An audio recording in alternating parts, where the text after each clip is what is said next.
is, running it down on these niggas. Sex, drugs, money, and murder, my nigga. You know how we get it, my nigga. Still be painting them bitches, my nigga. Ripping that roll and fucking your bitches. Sex, drugs, money, and murder. Sex, drugs, money, and murder. Sex, drugs, money, and murder. Sex, drugs, money, and murder. Niggas, they never will hurt you. Niggas, they never will hurt you. Sex, drugs, money, and murder. Sex, drugs, money, and murder. Got the tracks right, understand how to get that. Ran down on them niggas with a flip back, new and with this, my nigga, they just gonna fuck up the whole night, the whole interview joint. I just can't do it. I'ma just do this shit on here, because like dealing with these dudes, they just gonna remove shit all night and basically gonna flag shit all night. It's like enough is enough, man. I can't deal with dudes flagging my shit.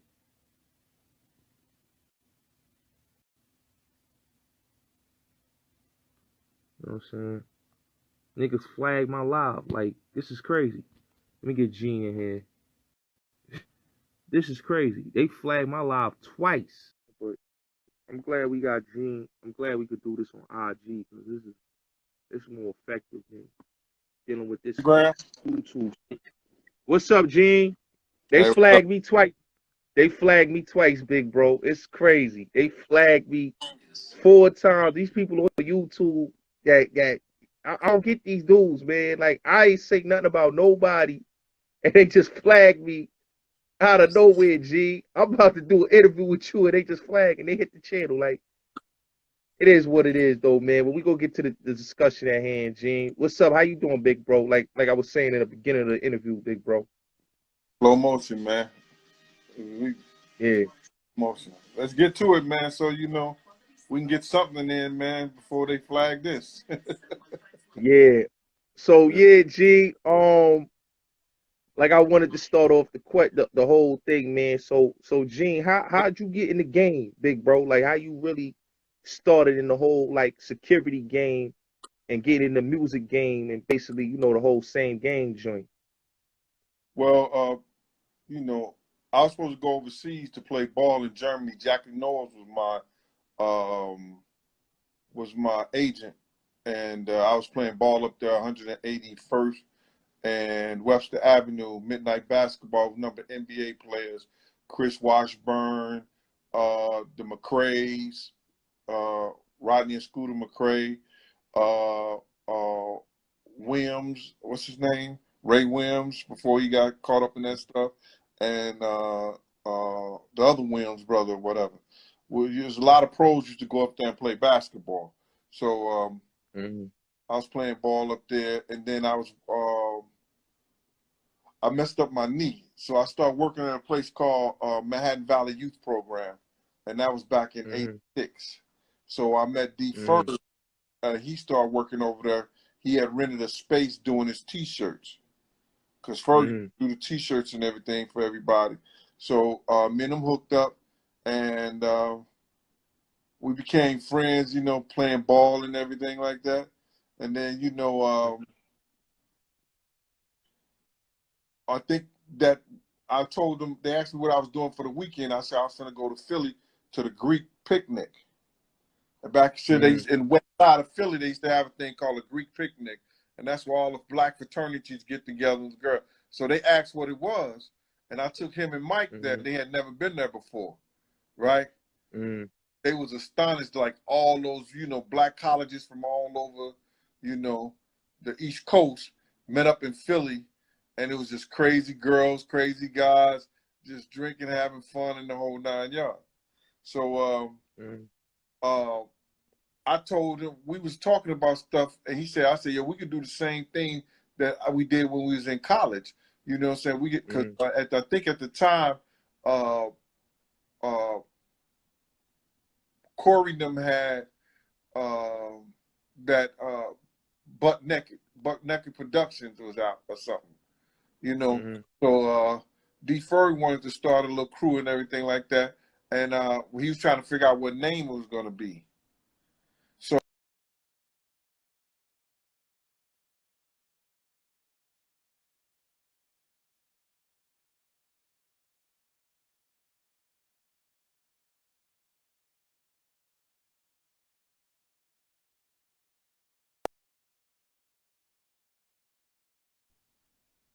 I don't know. You got frozen. I don't know if I'm frozen. So now, deferred. Deferred. I don't know if you're frozen because you just stuck right there. I'm gonna just keep.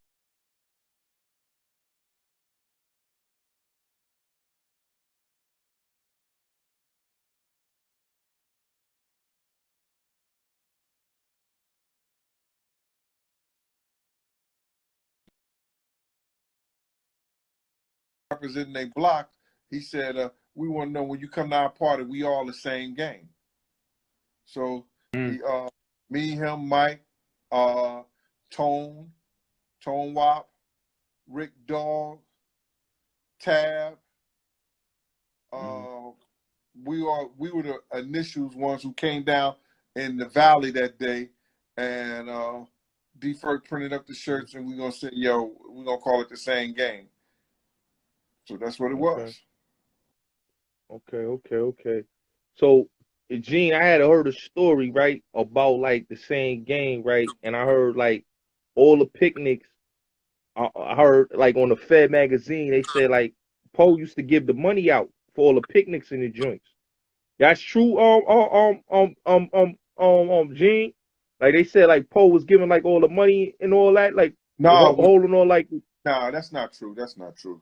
Poe, like if D-Ferg say, yo, I need 25 cents, or I need this, I need that, and Poe was telling him to go pick it up or where to get it from, or if you need 10,000, because Deanum like to get shirts and bandanas to everybody.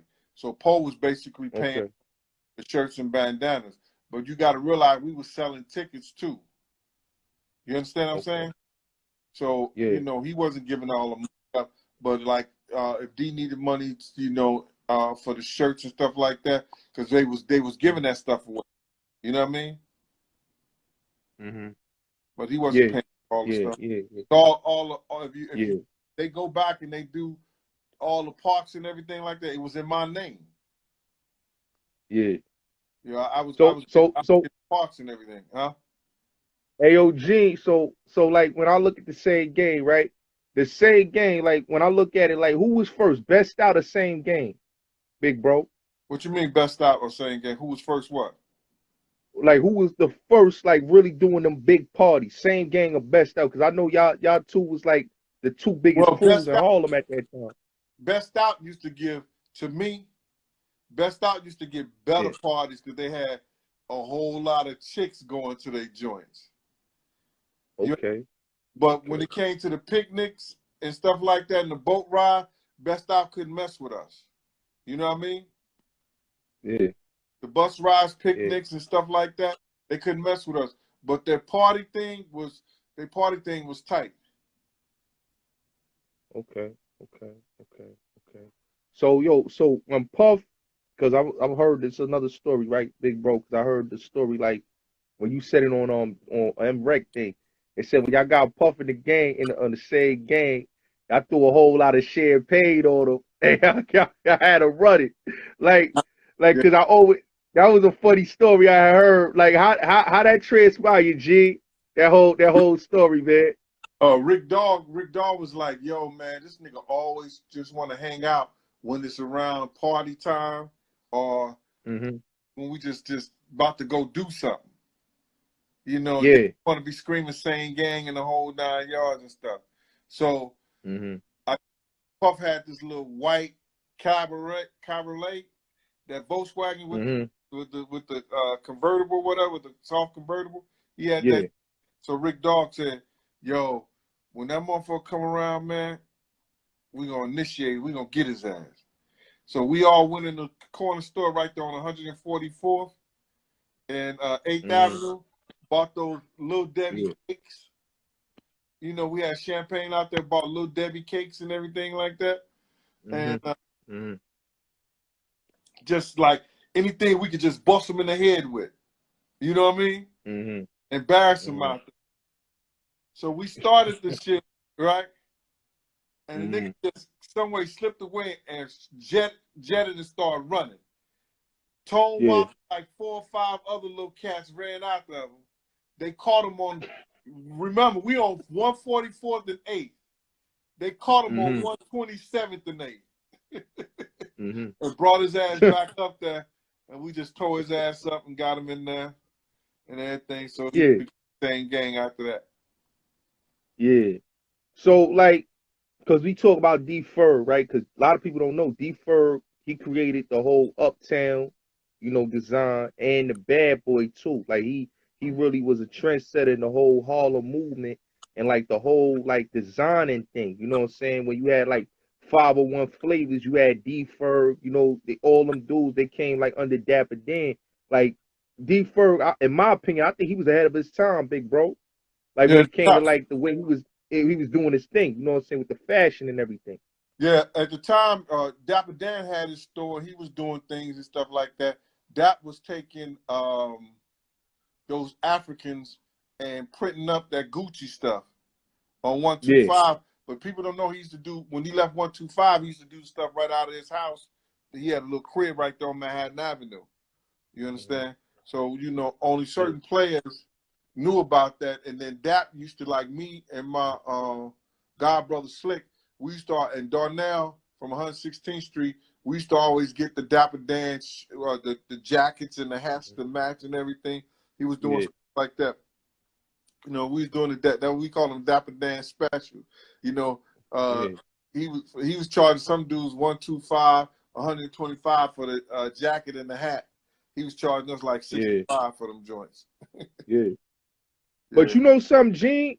Like I was getting ready to say, yo, Gene, the way like when you go back like with the whole Bad Boy thing, they incorporated that whole style, like bringing in like 501 flavors and like D-Ferg and them, like all that it comes from that, like all that whole style that we was seeing them dudes in Bad Boy. It was coming from the dudes in the streets and the dudes that was like really doing their thing, and they showing dudes how to really style it up, where it comes with like the dressy fits, the Coogee sweaters, and all that, and the whole shebang. Like when you look at pictures, like when I look at the early pictures, like the whole same gang, y'all was trendsetters when it come to that fashion thing, big bro. Like the whole Air Force Ones and all that, like what dudes is rocking now. Y'all was wearing that back in 89, 90 and all that. You know what I'm saying, Gene? Yeah.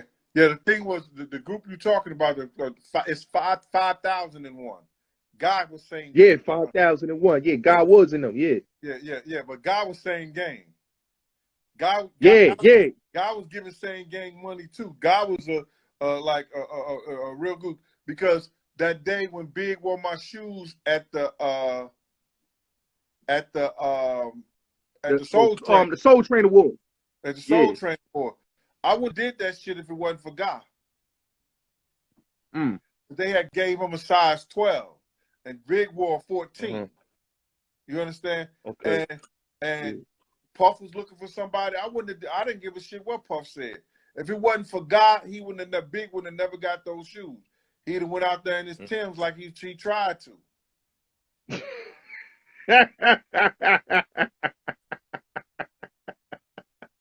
That's not G. If it wasn't for God, he would have never got my shoes. Get that shit on the strength of God. And they try to twist it in the movie and everything like that. Yeah, they said Big Sexy. We know it was you, G. You know what I'm saying? Yeah. But see, about it, they wasn't wrong for that shit, because that shit been on my arm for the long. Shit been on my arm when I, as soon as I stopped playing ball. You know what I'm saying? Let me see something. Right here.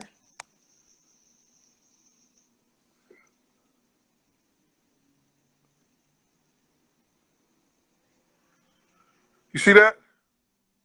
Yeah. It's on my arm. But see, what people didn't know was I was the writer for Felon Magazine. I was one of the writers. I wrote under that name. Shit. Oh, damn. That was me, brother. Oh, damn, G. Yeah. I ain't even know. Big bro. But Jewel Rutledge, over there for the All-Stars, I wrote a lot of articles in that joint. And if you ever seen stuff to say Big Sexy, those are my articles. Damn, Gene. That's history right there. That's history dudes would not even know right there. That's something that dudes wouldn't even know that you wrote up in in Fella magazine. You know what I'm saying? Because Fellas is a legendary magazine, just with Feds magazine. You know, a lot of that's legendary stuff right there. You know what I'm saying? And it's by a real Harlem dude. You know what I mean? Shout out to Jules. You know what I mean? Definitely shout out to Jules. No doubt. You know. But yo, G, man, I wanna say this, man, because I wanna give something back to you. Remember me, man. Oh, you remember when T.I. had got the chain snatch at the Mirage, big bro? Like Yo, that shit was funny. When he came out and talking about what's that dude Safari? Yeah, Safari, life yo. is rough, life is this, that. The first thing came in my mind was like, nigga, when you got your chain snatched at the Mirage, you wasn't saying that. And he ain't get his shit snatched. He got stuck up. Them niggas put them joints on him. Give me that.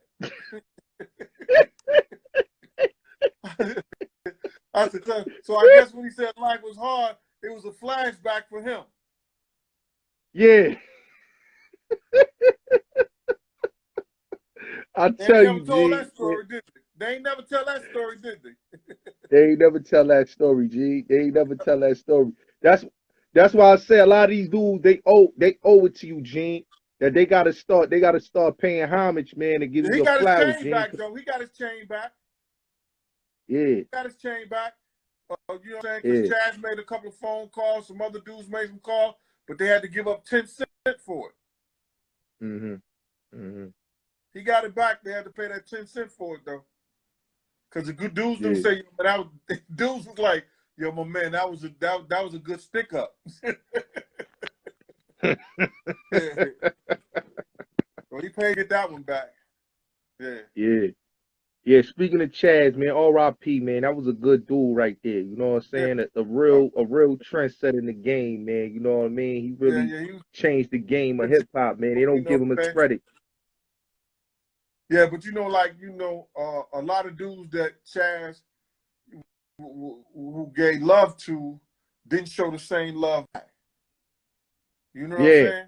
Because Chaz could have been in the business. He could have been he was an executive in his own right with Black Hands, but he could have. They was holding him out the game. Grav wasn't all that, but Grav wasn't bad. You know what I mean? Yeah. Yeah. We had another artist named Shalom that was doing what Drake was doing now. He was Drake before Drake. His name was Shalom. And I'm telling you, listen to some of his music, it was crazy, brother. And then they was trying to tell Chaz to push Grav, because that's what the street was wanting. But everybody else in Black Hands wanted Shalom and not Grav. But Chaz was going by what Irv Gotti and everybody was telling them like that. And, they ain't have his best interest involved.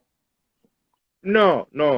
I think Chaz, if you really look at it, Chaz had the ear for talent, man. You know what I mean, in the game. And basically, he bringing 50 Cent in the game. 50 Cent was his artist. You know what I'm saying? A lot of other people was under Black Hand management. But no, 50 Cent wasn't his artist, bro. 50 Cent was already signed and he was a part of things.